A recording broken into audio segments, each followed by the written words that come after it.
Құрметті тыңдармандар, мен сіздерге Медеу Сәрсекенің ғажайып сәуле фантастикалық шығармасын оқуға кеңес беремін.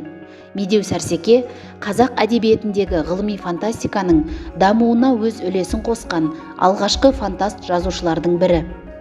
1959 жылы ғажайып сәуле хикаяты жарық көрді. Әңгіме ерекше сюжетте өршиді. Көрінбейтін адам мен ғажайып сәуленің қайдан шыққаны, адам ағзасына зиян химиялық және физикалық қосылыстардың, немесе жердің құрауыш бөлігі ядроның құрамындағы нейтрондар мен протондардың тіршілік иелерінің ағзасына тигізетін зияны. Сондай-ақ романның не үшін ғажайып сәуле деп аталатынын жеткізеді. Осы ғылыми фантастикалық әңгімені оқымастан бұрын автордың от пен атом хикаятына да көз жүгіртіп шыққаныңыз артық болмас. Себебі автор жазған фантастикалық әңгімелер бір жүйемен жазылған.